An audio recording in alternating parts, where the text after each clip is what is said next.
you said that the GNU was something like a bitter pill to swallow. I said it was a surprise to me. I never imagined our own public servants were very involved in selling documents of our country.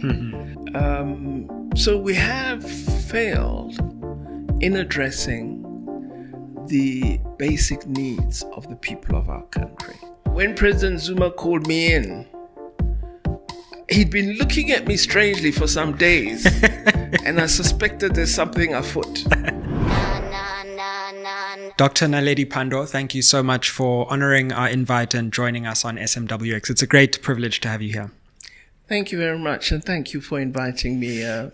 It's a privilege to be in your podcast. I'm told some members of your family know about the podcast and persuaded you to be here, so we thank them too. Yes, my children are so excited. They've been telling me all sorts of things that thousands of people watch and listen in, and that you're followed by so many hundreds of thousands.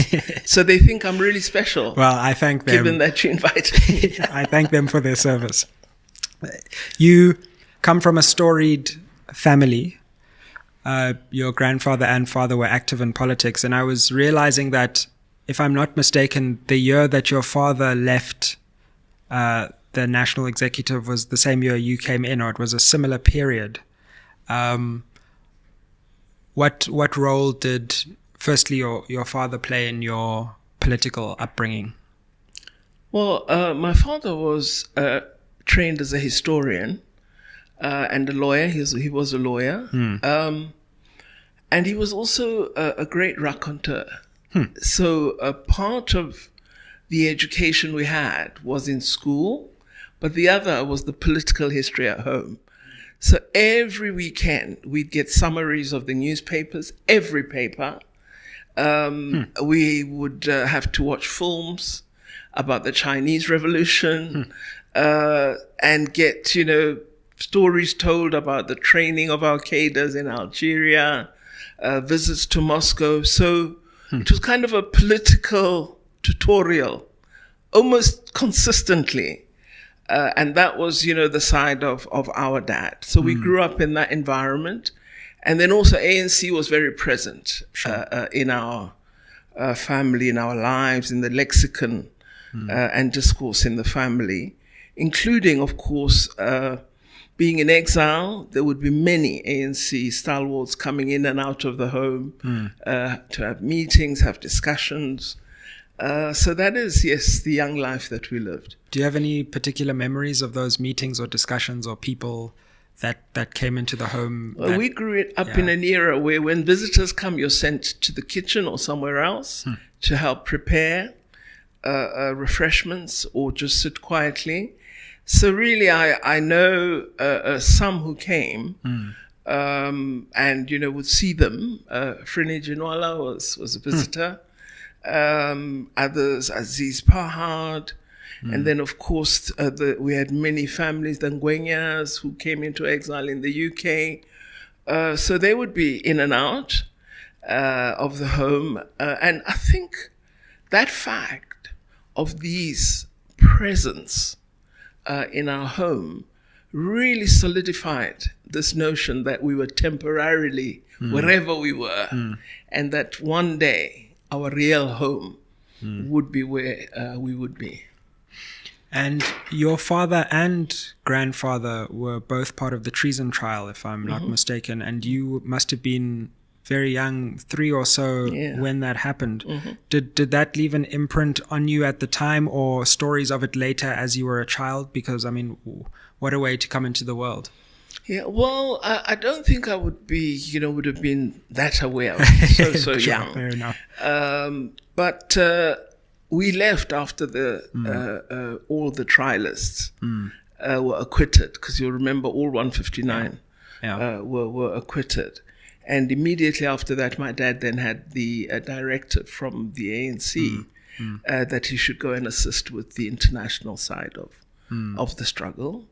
And so we left. Initially, we lived in Lesotho.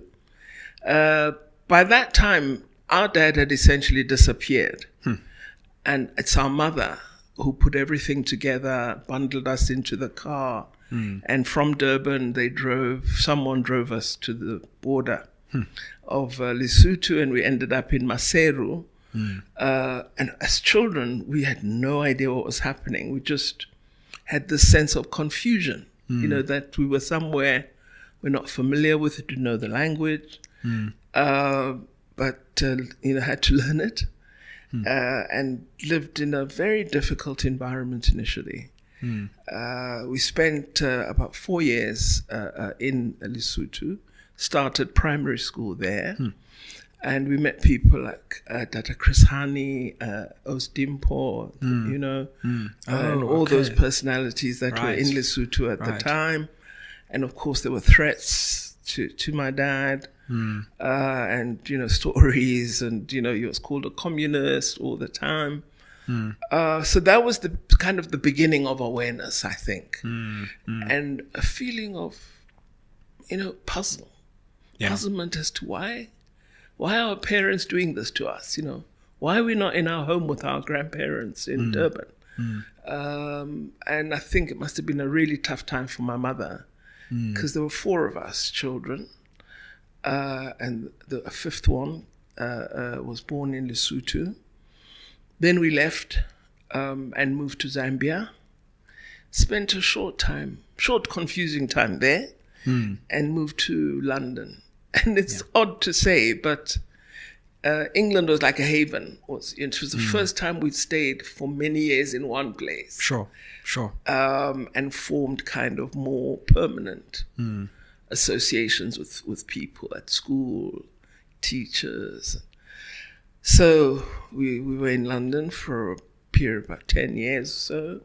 Then we moved to Botswana. Botswana was just beginning to receive our people, our cadres, from all political formations. And my dad was kind of the liaison between the government of Botswana and the ANC. I see. But at that time, I think there also began a fallout between my father and the ANC. But still, there was that commitment, to helping. The refugees would come to the house, they'd be assisted, he would arrange permits for them or assist in some way.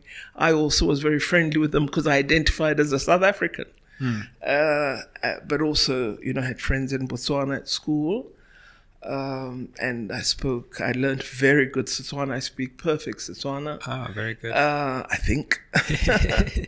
So yes, we stayed in Botswana.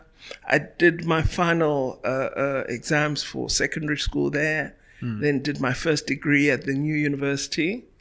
And on completion of my degree, almost a few days later, I went straight back to England and did my postgrads. Up to MA, and then began teaching in England. And after a time, I got a job in Botswana because I wanted to be in Africa. And my parents were happier that we'd be in Africa rather than out of the country. So I left, You mentioned the maternal side of your family. Like me, often viewed through the paternal side. That's true, ZK Matthews, your grandfather, and Joe Matthews, your father, both important in the liberation struggle. But what about the maternal side of the family and its influence on your political perspectives as well? Well, my mother, really, I would compliment her for ensuring that all of us completed schooling properly. If it were not for her, I think we'd have been really useless gangsters. Because she was very firm, she was a very quiet, gentle person, but clear that education was key for all of us, and that our circumstance of being political exiles didn't mean we should be careless about schooling. And so she was strict with us, ensured we did what needed to be done, and I suspect was a great tattletale to my dad because we'd get hidings every time he came. So any bad behavior we thought would be reported. So we tended on the cautious side. She did odd things like one time I went to a school dance and, 2 or so hours later, one of my mates came and said, Naledi, your mum's at the door. She says, you got to go home. And it was like 9 o'clock. I was so embarrassed because all my friends could hear and I had to leave because my mum's at the gate. So, I left and that was my mother. Wow. So how she did you wasn't fare? An activist, in the sense, and I think supported my father throughout. She was kind of rock, the steady part of the family, but was responsible for what we all became. I won't ask what you did at some of your children's dances, but let's hope that you weren't at the... I just picked them up. I didn't go to the door. No, that's fascinating to hear. And of course, as I mentioned, turning to your illustrious career in government, your father played a role in the government of national unity, and you were an MP in the National Council of Provinces as chair, and then went into a very important set of ministerial positions. I wonder, I mean, you've been Minister of Education, Higher Education, Science and Technology, DIRCO. I may be leaving some out. Which one of those was the toughest assignment and which one was the most rewarding? The toughest was my first, which was education. And it was tough because we were in a process of transforming. It was just 10 years after democracy. And I think we weren't getting things right the way we had anticipated. And also, maybe I behaved like a teacher. I wanted everything to go well. And perhaps I just expected too much. So I clashed with some of the leaders in the union. The teachers' unions, and that was quite difficult because I thought that every black person understands that we've got to do well in education to advance black people. And, I came up against, no, but that's not more important than the rights of workers, or, things I hadn't been prepared for or expected. So it was tough, but it was my passion, so I enjoyed it. And, we did have progress. The favorite, though, I have to say, was science and technology. Interesting. And the worst was home affairs.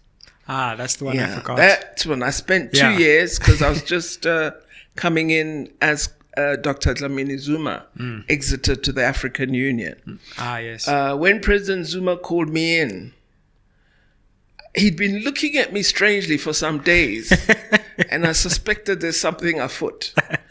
When he called me to his office and sat me down and told me, honestly, I was like, what? Home affairs, me? And I was right to be horrified. It was difficult. Difficulty, but corruption was really the worst thing. That our own public servants were very involved in selling documents of our country, visas in a boot of a car, identity documents being sold off. Home affairs gave me grey hair, but science and technology, I loved it. It was really brilliant. What was it about science and technology that drove that passion in you? You dealt with people who wanted excellence, which is my dream about Africa. They just wanted to do things well, and I liked that. They were driven, innovative, wanted to rank among the best in the world, and didn't have this notion that because we in Africa we shouldn't expect to be among the best. They were clear that they could be, that they were talented, and as long as there were resources and political support, they would do well. And of course, we had this big initiative of the square kilometer array that we were bidding for. And the treatment we got from the other country that was bidding, which was Australia, along partnered with New Zealand, was that we were not capable of managing an infrastructure project of that size. And they would actually say so, in meetings where there was discussion about which of the bidders should be awarded this big infrastructure. Sam, I just wanted to interrupt this episode to let you know the 4 ways you can help SMWX. Way number 1, you can invite me to speak at your institution or company. Way number 2, you can advertise on this channel. Way number 3, you can become a member of this channel. The link to the membership is down below. And number 4, you can buy merch, that's books or hoodies. Now let's get back to the episode. All our contact details are in the description box below. I fought back, very, very strongly. And in one conference, I think they made the error of having the New Zealand minister speak. And he spoke about the fact that they would be hosting the Rugby World Cup. And I was the next speaker. So I said, now I'm glad the minister mentioned hosting the Rugby World Cup, because we are coming to the World Cup as the current world champions. And we are world champions just as we will be with respect to the SKA. And I think for many of the scientists, that kind of did it. But yeah, they nice. Thought, they could be sort of disdainful and didn't speak to the merits of what South Africa was proposing. So some of the scientists found that a bit alarming, that attitude. And I think in the end, South Africa won the bid. It was a coup for our country. And of course, your time at DIRCO in many ways stands out just for the way in which, at a very difficult time for our country, you steered us towards a moment of unexpected hope in just the way that you handled and managed that ministry, but also particularly in your judicious approach to the ICJ matter and the Israel-Palestinian conflict, and clearly distinguished yourself as a world leader on that subject. I'm so fascinated in how our position and also the strategic decision to approach the ICJ came about, and how that vision was seen through to fruition, at least in the first stage of the preliminary measures case. Thank you for the kind remarks, but really it's a South African government, because it was a cabinet decision. And so President Ramaphosa led on it. And throughout the process, we were in consultation with him. The person who really raised this matter of the Genocide Convention was Professor Dugard, right, who's a renowned human rights lawyer. And he was sending messages, not to me, because he doesn't know me really, personally, but through Ronnie Casserols. Right. And Ronnie Casserols was badgering me with these WhatsApps. Naledi, what about the Genocide Convention? There's genocide underway, And then, oddly, maybe they were writing to Minister Lamula as well, as Minister of Justice. But oddly, he sent me a note in cabinet one day and said, shouldn't we consider, because I used to report on the war every fortnight to cabinet and express my dismay at what was happening. So he sent me a note in cabinet saying, why don't we initiate an action utilizing the Genocide Convention? This was Minister Lamula. Okay. And he said, so I said, why don't you? He said, no, it resides under DIRCO's responsibility. So then I went back to the department convene a meeting because I was worried at what was happening to the Palestinian people. It, just was terrible, that onslaught, the number of people that were dying. This would be November, so already we'd had about 8 weeks of the bombing. And Zain Dango then explained, I said to him, convention, what does it say? Who are the signatories and so on? And what about ICJ? What do we do? And so on. So he and the team went away, came back, gave me a report. I said, let's prepare a memo and let's go to cabinet. So I informed the president before. Right. I don't know if I'm supposed to talk about this because I've just left cabinet, but anyway, I'm not saying anything. I hope I'm not saying anything that will get me into trouble. President Ramaphosa was supportive right through, even to the degree that he said, let me see the memo before you send it. I'd just like to read it. And I said, I'll need permission from the cabinet secretary to do it urgently because I couldn't go through, the cycle. The other thing was I didn't want this to become public before we had gone a long way down the line because I knew we were going to get a lot of, negative responses. So we kept it between myself, Zain Dango, President, Kanya Jele, and Minister Lamula. Got it done. I got the memo in. I presented, and I was so thrilled at the reaction. Some of the ministers said, why has it taken so long? Good. Proceed, So we took the decision. I then asked that no statement be made until after we submit. Because this was just the CAB memo. We hadn't even drafted the legal documents yet, nor had we put a team together. So anyway, I was so lucky. Nobody leaked. We had this problem of leaking, both from ANC and sometimes even from cabinet. Right. But I made this appeal and no one said a word. Up till we submitted the legal documents to the ICJ. Then we made a public statement. And that helped a great deal because it blindsided everyone who was opposed and had given us time to prepare appropriately. We didn't have arguments in the public domain about the step we were taking because you have a lot of people in South Africa who are against what we have done, particularly the Zionist Federation and the South African Jewish Board of Deputies. So we didn't want to fall into, having a huge debate and argument in South Africa. We wanted to smooth the process. So even the Palestinians didn't know, we just did it.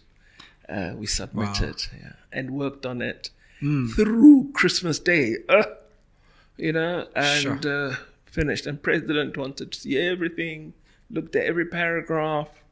Wow. And when he was happy, we submitted. Yeah. That's really to President Ramaphosa's credit because, as you say, I assumed that it was driven by you. Well, it's my department, but he really led from the front. Yeah, and because if we didn't have his support, you can't go to court on an international matter if the president of the country is not in support of the action.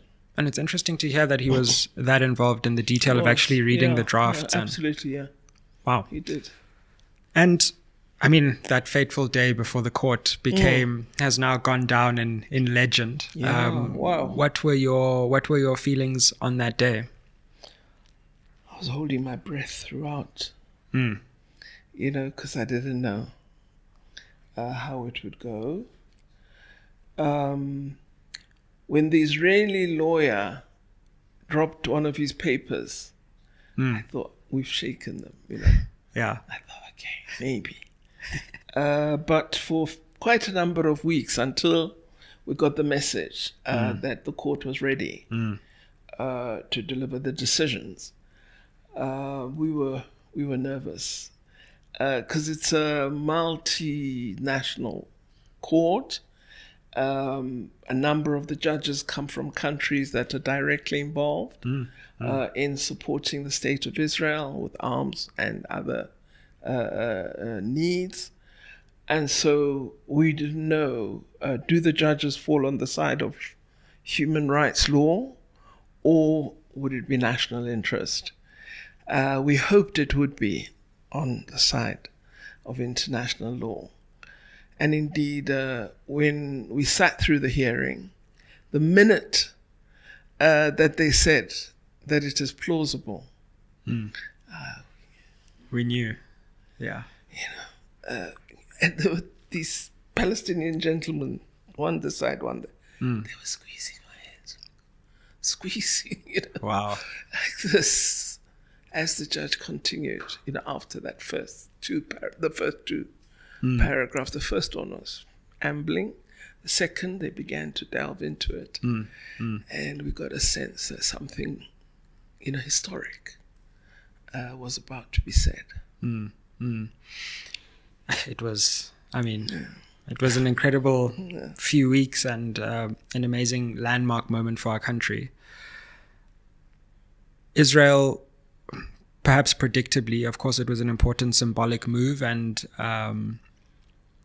put a lot of pressure on the Israeli government.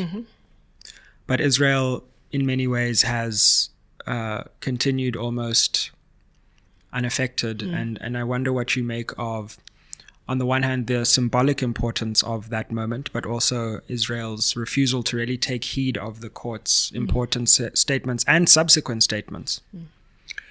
Well, I look at it this way. Firstly, I think it's important for South Africa to test international law. The Genocide Convention is an established instrument. Israel is a signatory to it. We've allowed a lot of hypocrisy over many decades on international law practices. And Israel has enjoyed an amazing impunity and almost an invisibility, that they are protected by everybody because of the horror which all of us share of the Holocaust. But having experienced a tragedy of that kind doesn't mean you should have free license to murder civilians and to oppress Palestinian people. So my view was it was important South Africa took the step, but also that finally impunity was being questioned in a global forum. And third, Israel had to come to the court and put together a top team to attempt in a public setting to defend the indefensible. And you could see they couldn't. They couldn't answer what the judges said in the final decision on the first application. You can't say, no, Minister so-and-so didn't say these are animals.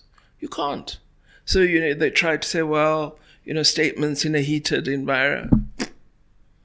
So for me, having all of this transparently revealed to the world was significant. And it's shocking how many people were unaware and how for the first time, for many, they were getting a revelation of the truth. Because this impunity has been supported by media as well. And, it's almost given a veneer that whatever Israel does is related to the horrible experience of Jewish people under the Holocaust. So you almost erase the repression of Palestinian people. And it's been a clever way of granting this impunity. One of the things that was so powerful about that moment, as you say, is there was so much going on in the media landscape that one wasn't sure what to believe. Information was dripping through. And what our legal team and DIRCO were able to do through them and through those who spoke in the court that day was distill the issue and tell the story in a way that was unimpeachable, and suddenly you realized the horror of all that had happened in that narration. We had such an incredible legal team, very experienced people, and also in their own record, human rights lawyers. And they went factually through the issues that needed to be tabled. And I think after the case, everyone spoke of South Africa taking Israel to the ICJ for genocide. And there were many, even my own friend, Tony Blinken, who said that this is just, doesn't have merit, I think, is the statement he made. But after that, there was more and more talk about this needs to come to an end. A solution needs to be found. And suddenly journalists began to look more closely at the information that was coming out. And that's when you saw the beginning of this fact-checking. Because there were all these horror stories that Hamas had done this, Hamas had beheaded, and so on and so forth. And yet the horror being, imposed on Palestinian people was not spoken of. So suddenly you began to hear voices for Palestine. And the world stood up as well, the protests by young people, our own country, our people stood up. Palestinians say that we made them feel that they are part of humanity by taking this case to court. There was talk, and I don't know to what extent you're able to reflect on this, but there was talk after that about backlash towards you personally, and that you had faced threats. Can you talk about that to the extent that you were or are under pressure and threats for fulfilling your duties as a minister in that way? Yes, I got many funny messages indicating that they know where my son goes to mosque, and I'm watched, and I'm warned. That was the most frightening one, that you've been warned. So there were that, and then of course articles and being spoken of in very pejorative terms all over. And, I know that people are attending meetings I speak at, because the letters and articles being written were quoting directly, even off-the-cuff remarks I made in meetings. So I'm aware that I think it's still going on even now. But yes, I got, these messages, these threats, and I reported to the police. And the minister did increase the security detail that I had normally. I'd never had more than 2 people, so I got another 2. So yeah, there was that, and it continues. There's an article now in the latest Economist, and it says South Africa's changing foreign policy. It's supposed to be based on a discussion they had with Minister Lamola as the new minister, but the whole thing is about me. How outrageous I am, what an angry person, divisive. And how my colleagues, other foreign ministers they've spoken to, say I was always an activist. I didn't have regard to, South Africa's national interest. I was angry. And but it's supposed to be about South Africa's foreign policy. So it continues. And it's something that I wish we had for Palestinian people, that there are other fora and, media, institutions and print media that represent their voice, because it tends to be absent. The supporters of the Israeli state are very vocal, very present. They write consistently.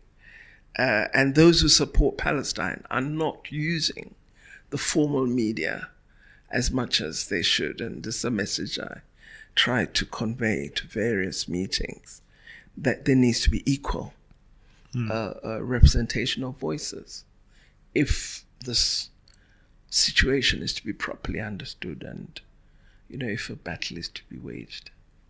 And in terms of diplomatic pressure, did you feel any serious diplomatic pressure from those who were irked, to say the least, about the strong stance that we'd taken as a country on this matter? Well, certainly the United States. But remember that we enter the ICJ case from the Russia-Ukraine yes, war. Of course, so we'd already been under pressure.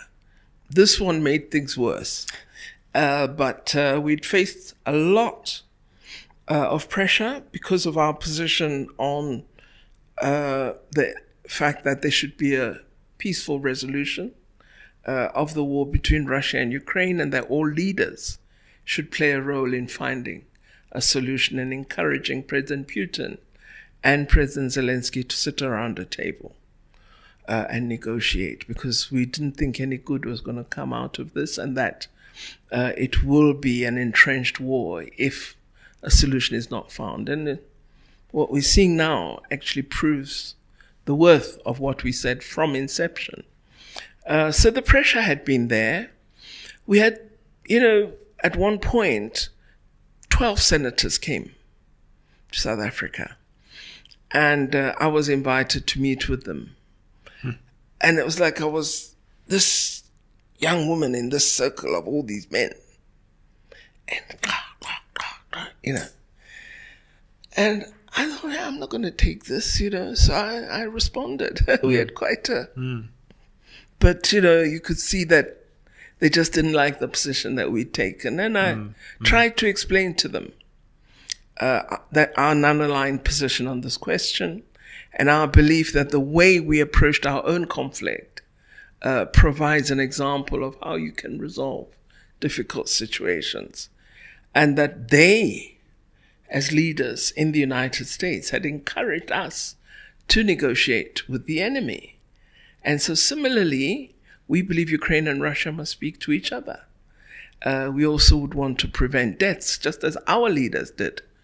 But it was a difficult meeting, and it's one of many. So I've had to defend both myself and my country in fora. Primarily it's America. And of course, I have to have regard as minister. I had to have regard to the national interest of my country. Sure. I didn't want to lose jobs for South Africans. I didn't want to stop South Africans doing business with the United States of America, which is a major economy. Whether we like it or not, it's a reality. Absolutely. So I didn't want to make enemies, but I grew up being taught that national interest doesn't mean selling out, doesn't mean losing your values and principles. So everywhere I went, I tried to explain.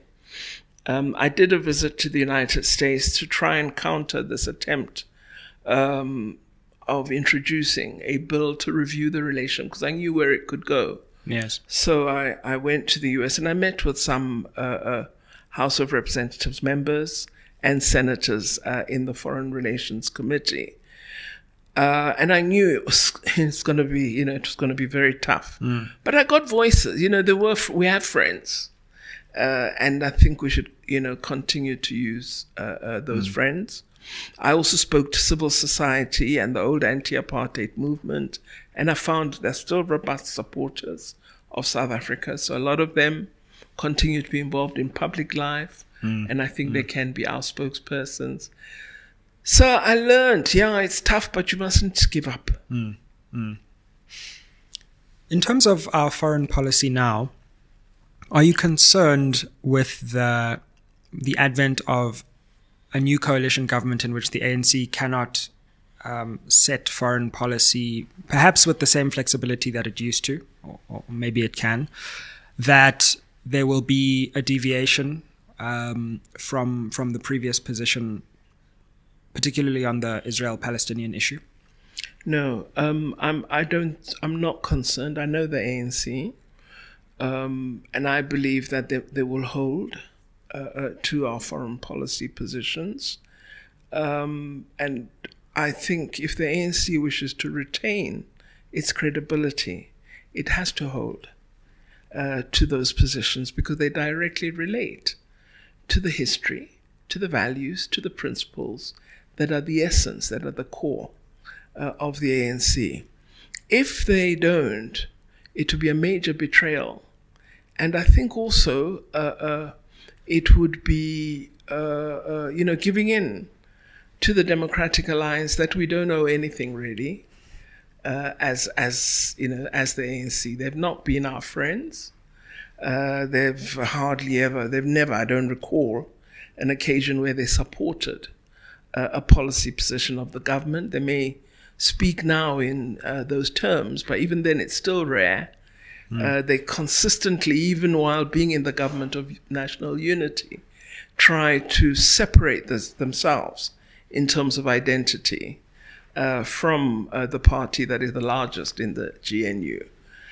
So I think knowing, as the leadership of the ANC does, that at every national Congress, the Congress adopts a resolution on Palestine, knowing the feeling of the ordinary member of the ANC, knowing the popular support for the cause of the Palestinian people, because from the streets and where I walk, ordinary people understand oppression. Knowing all of that, I think it would be a big mistake strategically to change this aspect of our foreign policy. There may be better diplomats than I was, but I think they can't change it. It would just be a disaster. And the members won't forgive. On that subject, in a recent interview, you said that the GNU was something like a bitter pill to swallow. I said it was a surprise to me. I never imagined that the ANC would have a government of national unity with the DA. Having observed the relationship over the 30 years of our democracy and really seen a DA that was very hostile toward the ANC. So I am wondering, what are the underlying interest and reasons for what we're seeing, and what will the outcome be? So I'm in terms of time, giving it 24 months, and I want to see at the end of that what we would have achieved. And I hope, because it's our country, and we must be supportive of our country succeeding, I hope that they will address the key concerns of the people of South Africa and do so in a consensual fashion. And I hope that they'll put aside, the party interests and put the national interest first. So I'm giving it time, and I pray for them. It's a fascinating moment in our country's history, and I wonder also what you make of the election. The ANC, of course, falling further than most people, most observers. I recall doing a video just before the election, predicting the ANC would fall below 50, and I was told I was crazy. For it to be just below 40 is massive. What did you make of that, and how do you analyze this moment politically for the ANC, which you have contributed so much of your life to? I think it's just over 40, the outcome. Depending on which but it ballot. is worse than I expected. Even on the day of elections, in the queue, when a journalist asked me, I said, no, we must get 50 plus. Yeah. So I didn't anticipate that we would do as badly. But I suspected, because, I went to the home of that auntie that I always go to during the election campaign. And she said, oh, nguwe kwakhona. Tisela. And it's born izindlu. So we have failed in addressing the basic needs of the people of our country. Fam, you asked for some SMWX merch and we have delivered. I know you're always looking for ways to help support and grow this channel. So why don't you buy yourself an SMWX hoodie? Super comfy, super warm, and you can represent SMWX. You can check the link down below for how to buy your SMWX hoodie and help build and grow this channel so we can bring you more interviews, more analysis, and more educational insights. Now let's get back to it. I don't have an explanation for it because we do have resources. We have public revenue devoted to every area of basic need: water, housing, education. But somehow we have failed to address people's basic needs. We've done well for 30 years, in my view, looking at overall and where we come from. So I don't want to join the chorus that faults the ANC on everything.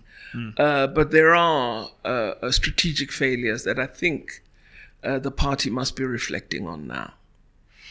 Well, certainly various political parties have their problems. The ANC probably is the least of those. I was interested in that you served under 3 different presidents. President Mbeki, President Zuma, and President Ramaphosa. And you alluded to an interesting anecdote recently of your experience with President Zuma earlier in this interview. What was it like serving under those 3 different presidents, and what do you think were their respective strengths and maybe even weaknesses? Oh gosh, I don't know about weaknesses. I'm sure, yeah. I wouldn't say it publicly. Strengths. President Mbeki was meticulous. I mean, every document would have been read. And he understood the different portfolios and knew his own mind on, what he wanted. So he was incredible. And he forced you to be an all-rounder.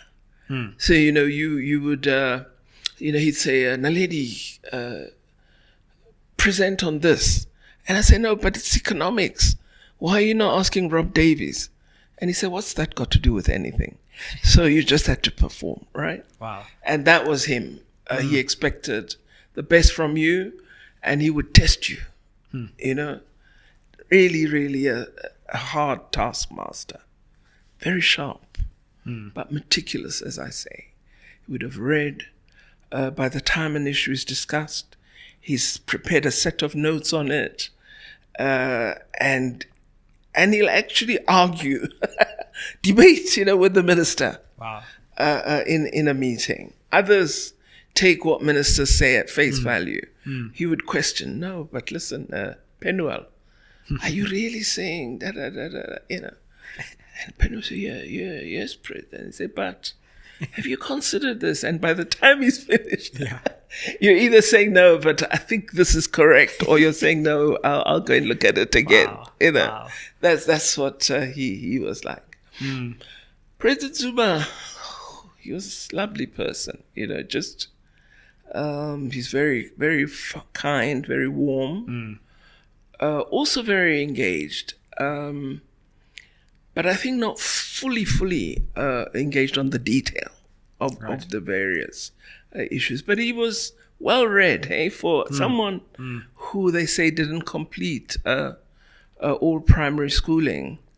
He was a reader, and often I was surprised that he was well read and aware of issues, but detail was often a challenge, I think. And then also perhaps too kind, sometimes too accommodating. And so people take advantage of that. But, lovely person, and I worked well with him, and he was approachable as well. You could go and talk to him if you had a problem, and he would help to address it. President Ramaphosa, he's interesting. He reads a balance sheet, boy. Really? You come in and you have something and present it, and it has financials to it.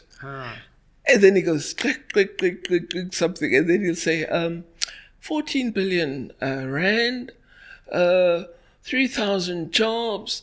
When you equate that to cost, then it's 1 million, whatever. Is that really value for money? Wow. You know, and he could do like in a second, you know, in minutes.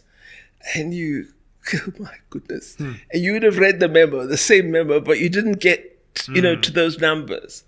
So don't bring a memo to him with financials and you haven't done them thoroughly because he's attentive to it, understands. And I think on occasions he has saved our economy because some really mad numbers he's just said, forget it. This doesn't make sense. You know, we're not going to go. We're not venturing in that. So all of them different skills, different areas of knowledge, but each bringing something different. Very interesting people. Yeah. It's a fascinating insight. I hope they don't listen to your well podcast. I'm told many interesting people listen, but speaking of politics and the different presidents who've led South Africa, former President Zuma has taken a decision to leave. Well, it's never quite clear. I think he was recently expelled. He actually has a press conference as we speak, which will be interesting to watch. But historically, a former president founding another party, using MK, I don't know to what extent you're able to comment on these, but I wonder what you thought of that, having worked with President Zuma, knowing him, serving both within the ANC and in government, and what you made of that shift away from the ANC. I find it a very sad moment because, you know, I mean, being in the ANC and being a leader of it is, you know, it's historic. Because it's such an important and old liberation organization. It's an honor to lead it. Few have had that privilege. So I do feel saddened.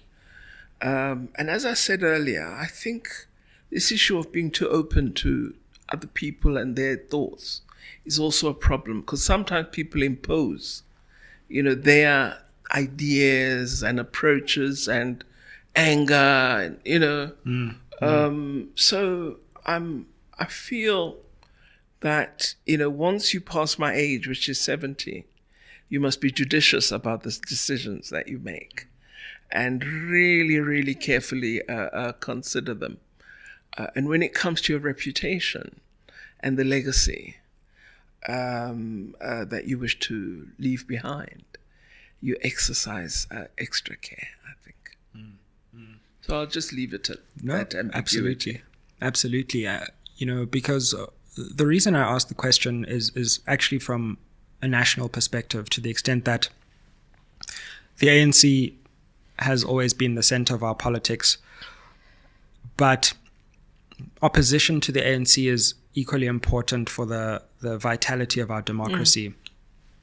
And I just wonder whether we are getting or whether we have got yet the right balance. Given that so many parties are part of government, what is the opposition doing to hold that government accountable, and whether we have the right kind of opposition?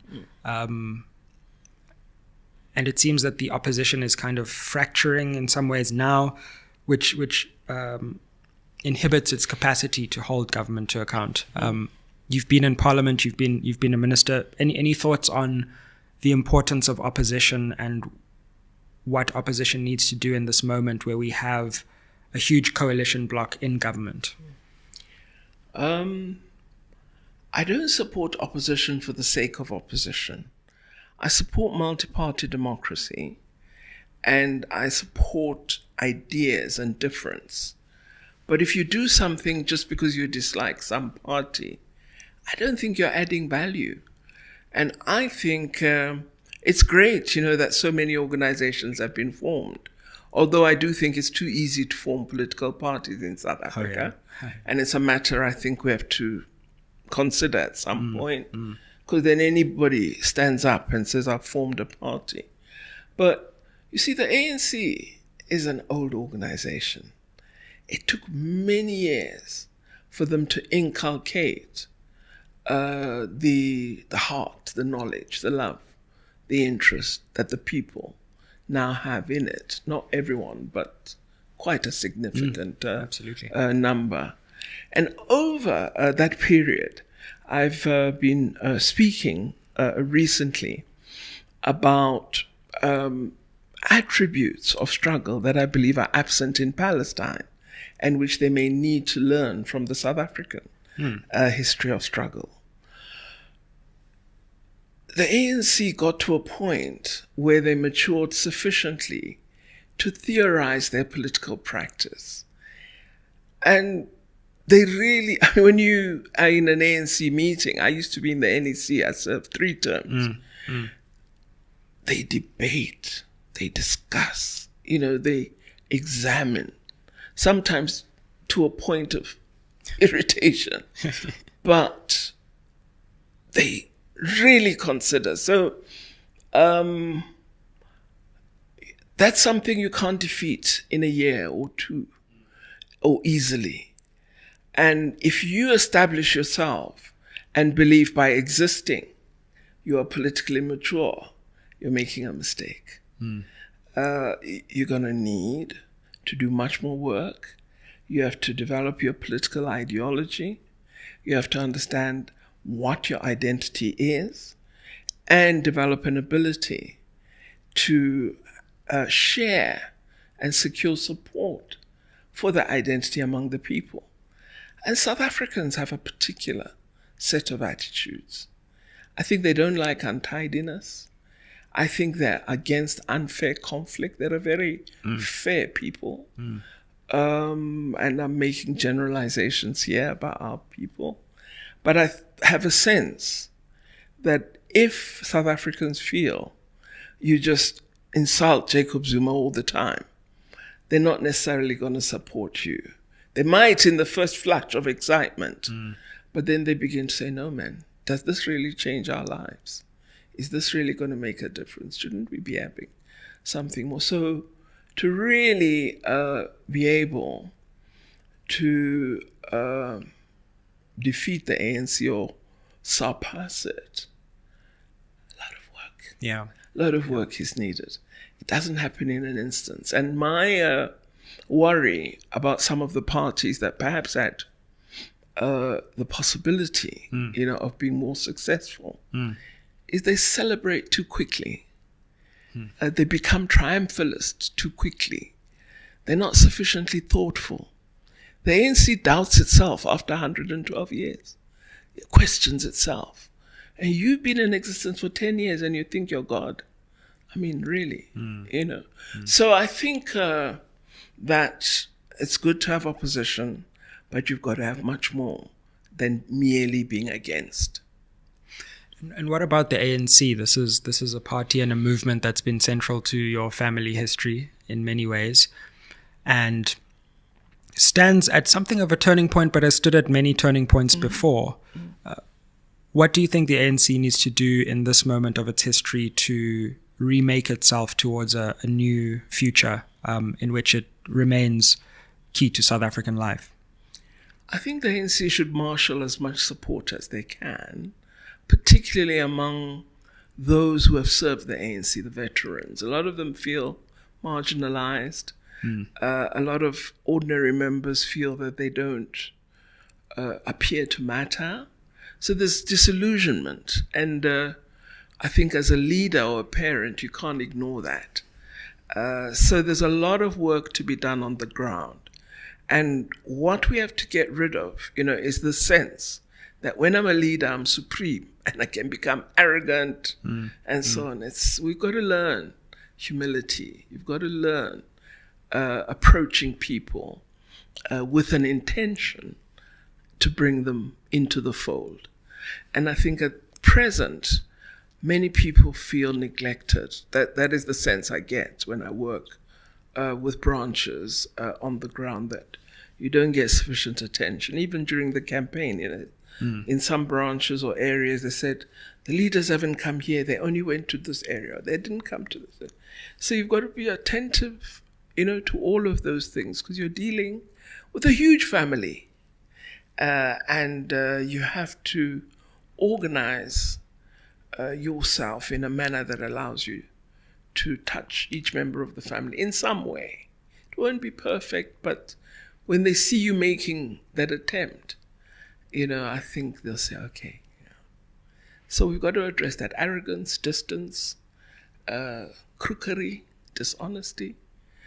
All those things need attention. I have just one more question. How did you get a PhD while all of this was happening? I remember just as I was coming to the end of my PhD, I read that article that you wrote in the Mail and Guardian talking about your journey, and it helped give me the final push for mine. But that must have been a fascinating intellectual journey right at the moment where you were also engaged in, the highest levels of government leadership. Oh, gosh. I worked really hard. Yeah. And I had the support from my family. So essentially, it became my job and the PhD. Everything else, really birthdays, lunches, I just focused on the work that I needed to do. But I set about it because, I was science and technology at the time, and it was my second stint. And everybody used to call me Dr. Pandor or Professor Pandor. Right. And I'd be correcting, I'm not doctor, I don't have a PhD. Yeah. I'm not a professor, I'm not doctor. And eventually I said, no, man. These people think if you're Minister of Science, you're clever. You have to, yeah. So I better do it, And that's how I began searching for an institution. I met various academics, and it was Professor Nkomo that I spoke to eventually, gave me the best advice and said, you realize, what you're setting about? He said, I think you can do it. And he asked me, he said, don't choose a supervisor yet, but just what do you want to research? Give me an idea. Will you write something? So I wrote, about 10 pages and I gave it to him and he read it and came back to me. And he said, I think you need to work with Professor Suhule at University of Pretoria. So that's how the journey began. I spoke to, a few people first, and he understood my interest in transformation of higher education and thought that's the perfect institution. Did it teach you anything about your work in government once you'd finished the PhD? Indeed it did, because I took quite a close look at our progress in transforming higher education. Sure. I wouldn't like to be there when you were scrutinizing a document. Yes, and then identified also missteps that we'd taken. At times, we had agreed on particular policy areas. But then when the final policy was adopted, certain things were left out. For example, I discovered that there had been quite detailed discussion about funding historically disadvantaged institutions, former black universities, which would have been an excellent step and a necessary one. But at the end, when they decided the funding formula, they applied it in the same fashion to all institutions. But there had been that proposal, which I think would have advanced, excellence and quality, especially in University of Limpopo, Forte, Zululand, and others. So those sorts of things, the policy missteps, the debates, the discussions, the students, this decolonization or, decoloniality, and their views on curricula and bringing in a more African focus into the material and content in higher education, which I still think we need to do more on. So lots of learning, and then getting to see that women and black people were advancing in postgraduate studies. And that was very, very pleasing. Yeah. Well, Dr. Pandor, thank you firstly for just your incredible contributions to our country and for being such an important example of leadership. And last but not least, for gracing our platform with your presence. We really appreciate it. Thank you. Thank you very much for the opportunity. And I wish you strength in the excellent work that you're doing. Thank you. In the environment, very important environment of the media, where you shape ideas and opinions. So thank you for the opportunity. Thank you. We appreciate it. Aye.